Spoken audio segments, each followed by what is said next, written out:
شکریہ یا کرامت و یا کنستائن. میں چاہتا ہوں پلیز سامنے آ جائیں کہ کبھی بھی اس ملک کی تاریخ میں کسی بھی پارٹی کے لیڈر نے اپنے لوگ جن کو ٹکٹس ملے ہیں ان سے اس طرح کی باتیں کی جو میں آپ سے کرنے لگا. تو اس لیے میں چاہتا ہوں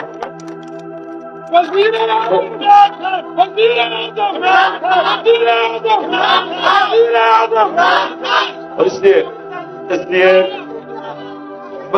شکریہ. میرا مقصد آج آپ کو بلانا بڑا خاص مقصد ہے. ذرا مہربانی کر کے تب خاموشی سے سننا آپ کی میری بات, خاموشی سے, آرام سے, تحمل سے, خاموشی سے, کیونکہ ہمارا ملک اپنی تاریخ کے اس مرحلے پہ کھڑا کہ یہ دونوں طرف جا سکتا ہے. یہ وہ جو پاکستان کی خواب ہے جس کے لیے اتنے لوگوں نے قربانیاں دی, یہ اس خواب کی طرف بھی جا سکتا ہے اور یہ تباہی کی طرف بھی جا سکتا ہے. نماز میں ہم یہ کہ اللہ سے مانگتے ہیں کہ اللہ ان کے راستے پہ لگا جن کو تو نے نعمتیں بخشی, ان کے لیے جو تباہی کے راستے پہ چلے گئے.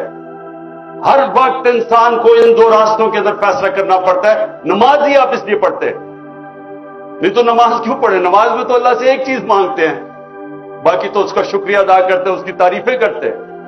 مانگتے تو آپ وہ راستہ ہے جو انسان کی عظمت کا راستہ ہے, وہ نہیں جو تباہی کا راستہ ہے. اس سے بچانے کے لیے آج ہمارا ملک ادھر کھڑا ہے.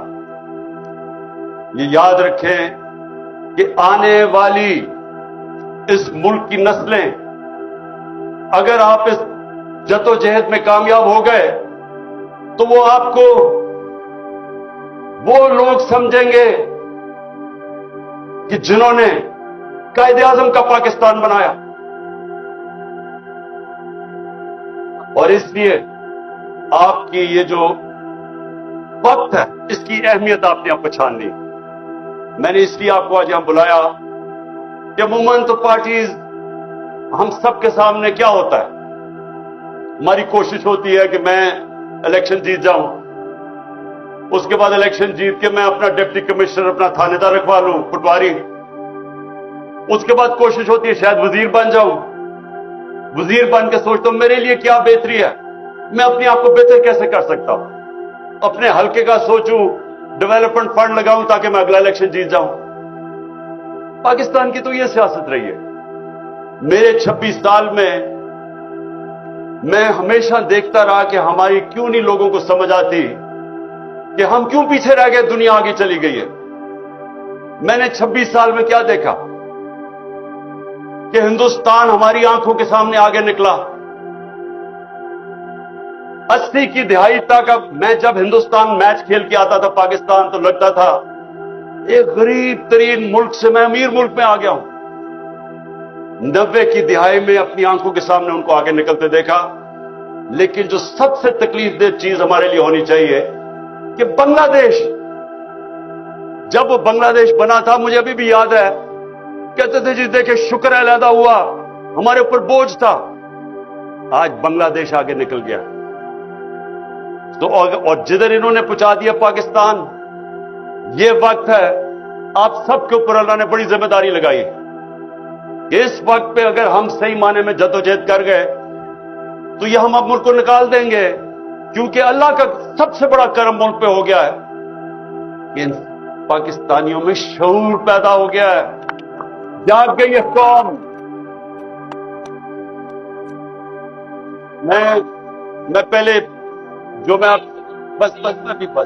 ابھی جو بات کرنے لگا ہوں, سب سے پہلے میں یہ جو یہاں گھر میں پچھلے 40 گھنٹے جو میں دیکھا ہے اس گھر کے اوپر جس طرح کا حملہ کیا گیا ہے, تو میں کئی دفعہ سوچ رہا تھا کہ دیکھیں اتنی زیادہ فوج بلا لی یہاں, یعنی ہزاروں لوگ پہنچ گئے, فوجی پولیس والے,